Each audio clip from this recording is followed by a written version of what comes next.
Welcome on board the 35-meter full custom Van der Valk motor yacht LALABE. Today I'm joined here by the yacht designer Guido de Groot of Guido de Groot Design, Paulo Calado, also Guido de Groot Design, and Yuri Bijker of the shipyard. Now, Guido, could you explain us a little bit what the brief was of the owners when they approached you for this project? Yeah, I can. Actually, we started this project 3 years ago at the Cannes Boat Show. That's when we first met the clients.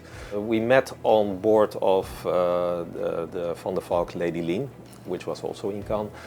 And that yacht has a really large aft deck. And the clients, they were so impressed about that aft area. And that was the starting point actually of the project. They said, we want that as well because we are outdoor people, we want to be outside. So that was actually the starting point for us. And the way we design the yachts, there's a lot of form follows function. So we first intensively worked on the general arrangements with the client around this large aft deck and all the other outdoor spaces. From there on, we started evolving into later on with the exterior design. Basically, yeah, so it's a little bit the other way around. You work first, they specify what they are looking to achieve with the yacht, and then you start looking at the lines later on. Yeah, exactly. And is that a normal process for you? Yeah, we in our office, we always start with the general arrangements, and later on we see what are the proportions of the yacht going to be based on those specific general arrangements. Yeah. I think these clients even took it to another level to very small details where all the cutlery and crockery, the amounts and the accessories were already in their minds to be stored in specific locations where I see. The vessel was completely designed around that. That sounds to me that they were very hands-on during the process. Would that be accurate to say that? Yeah, absolutely. Yes? You have some experience with that, Paulo? Yeah. They were from day on very involved in the process, and which is quite nice, to be honest. It's a blessing, I think. Yes. For a design, yes. for a yacht designer, but also for a shipyard to have very involved clients. It could also be, if they are so hands-on, did they have any kind of requests that were for you as a shipyard designer difficult to accommodate, or was it not like that? Was it all, could you realize everything? Well, we needed a lot of volume on board, and we had to stay around the 300 cross tonnage, just below. So I had to explain him right from the beginning, this boat is going to be quite massive, and it's as a task as a designer, especially for the exterior looks, is to still make an elegant, timeless design and not like a sturdy explorer yacht. From day one, we wanted to have something really elegant. That's what they also were looking for. And how did you solve that dilemma to still make it look elegant? Is there anything particular you did on the exterior to kind of hide the mass, or let's say? Of course, at first it's quite obvious that the mast is quite far forward because of the large aft decks, and we played a lot with the graphics of the boat. There's a lot of white and dark surfaces that prolongate the length of the boat, and also the window volumes, the big windows, the black surfaces together with the windows, they make the boat look sleek. And what I think is also, from day one, we wanted to have something timeless, but also a very friendly design. It's quite funny that there's a lot of lines that curl upward, and lines that curl upward, that says friendliness, things that are dropping down. Oh, like the smile. So, and also with the exterior, important, we have this large aft area. There are no staircase aft, so we had to put them to the side, more up front. So also we had to create balconies in order to accommodate those staircases. So the balconies also became a very important detail of the boat. And it's all, as I said before, form follows function.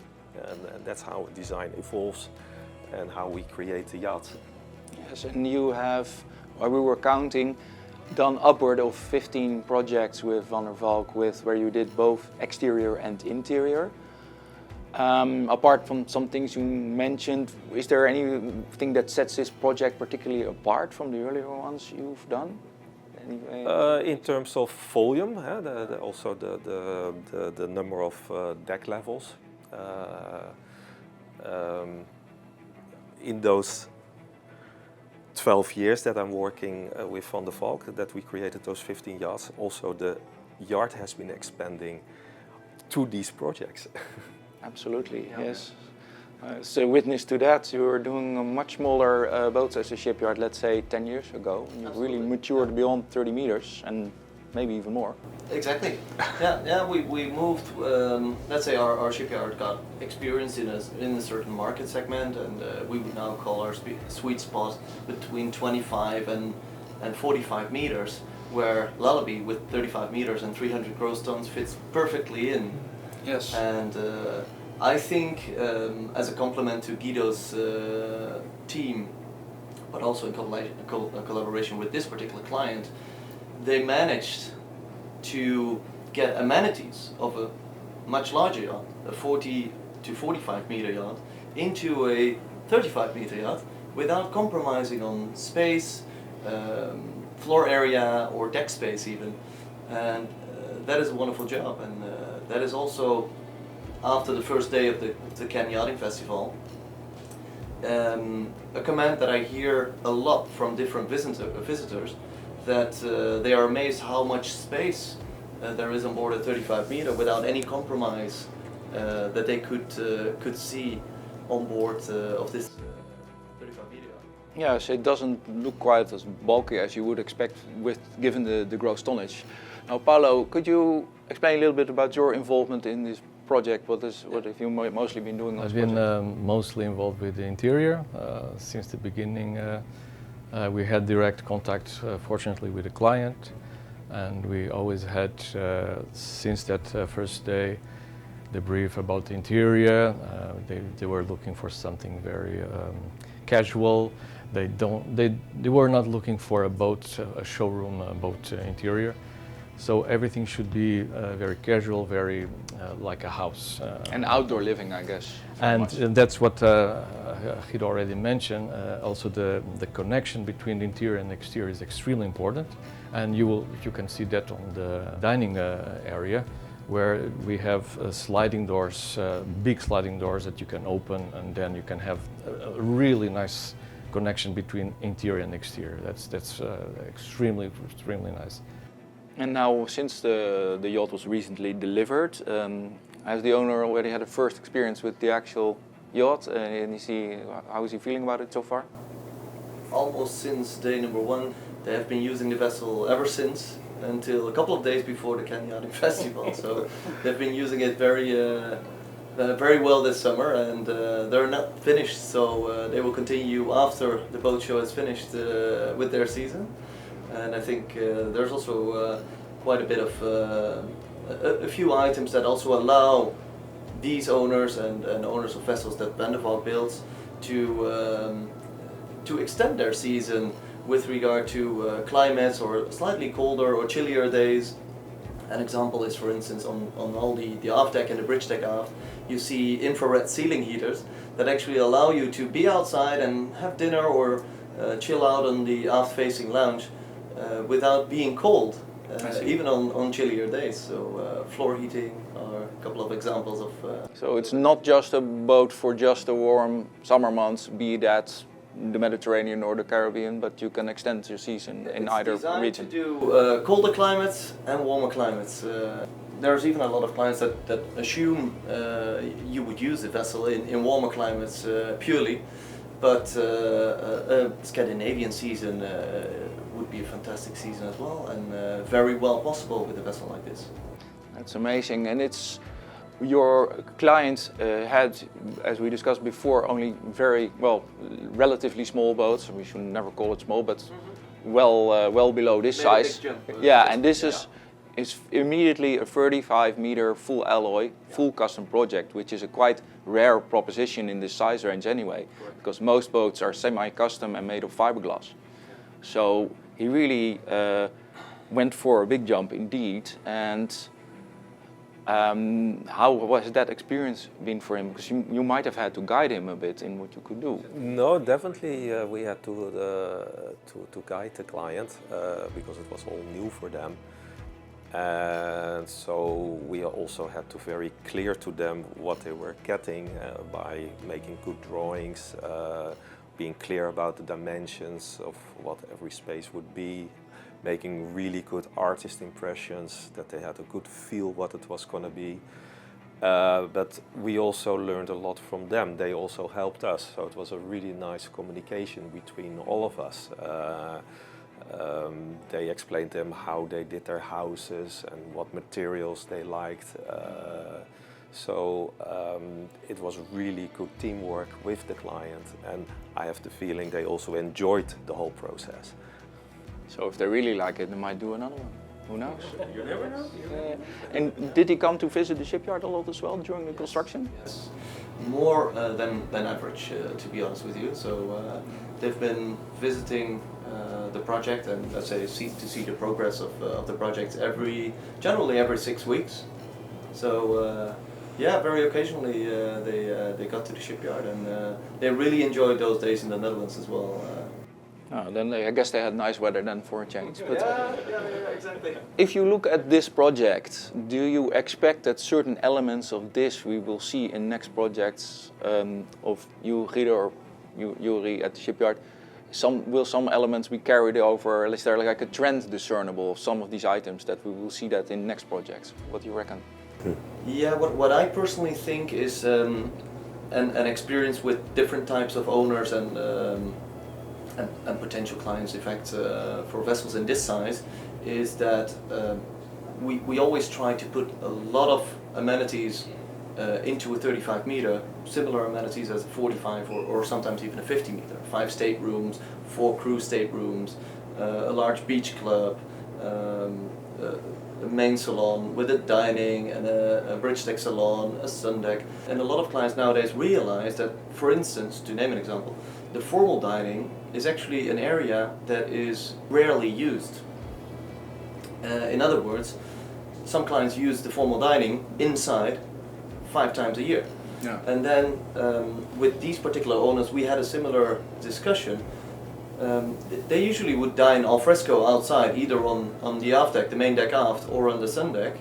And then they would say, well, this single day a year that it's very windy, we would have to dine outside. But Guido and his team also came up with a solution for that, which is, I would more call it a hybrid room on the bridge deck, which is a combination of, let's say, a lounge with a very large TV where the kids can play PlayStation, or people can read a book on the chaise lounge, but also a table that is expandable, originally in a smaller form for 6 persons, for people that want to play cards or guests that want to play games, but also expanded for this single day a year to a 10-person dining table. And that's a smart feature, because these kind of areas you see now more often on boats, this kind of lounging, TV area, whatever, but there's usually no table in there indeed. Exactly. Yeah. And that table can be used for a lot of other things just then to dine, but I think in this case we gave that space that originally was a formal dining area on the main deck to the aft deck, and that's how you can create a large aft deck which represents almost a 45 or a 50 meter aft deck. And Guido, you mentioned also about the stairs, and indeed that's a different outlook when you pass this vessel here on the jetty. You see it has indeed no stairs aft. Yeah. That was a strict requirement from the owner, or it was an objective of yourself? I don't even remember anymore, but I think it had to do with the yacht we mentioned before, the Lady Lean, that didn't have a staircase on the aft deck, and a staircase eats up a lot of space. Yeah. So the main concern was creating these unobstructed large aft spaces Yeah, for the recreation in the sunny yeah. climes. Yeah. Well, what is also, I think, important for the design and the yacht and the general arrangement, that there are very good crew spaces and a separate captain's cabin just behind the bridge. I think that's also a very nice feature, that the captain has his cabin right after the bridge. Remind me, because I don't have the stats at hand, how many crew cabins do we have on this vessel? crew cabins. 4. Yeah. 3 bunk bed cabins with private bathrooms and private desks even in their cabins on the lower deck, so they accommodate 6 crew members, and then a captain's cabin behind the bridge, obviously with private bathroom with a double bed on the bridge deck. So really very considerable care has been spent on the crew And the well-being, wellness, let's say. yeah. I like the size of the crew mess as well, so this vessel is operated by 8 crew members, and even the crew mess accommodates 8 crew members at the same time to have lunch or dinner together, whereas other vessels in this size you generally see that they have to do lunch or dinner on rotation because there simply is not enough space to fit all the crew members. Yeah. That's not the case on this one. So we have concluding successful project, happy owner, happy crew, and possibly a trailblazer for some future Guido de Groot, Van der Valks, maybe some more cooperation. Absolutely. Fantastic. Yes, yes. Thank you guys. Thanks for your time. Thank you.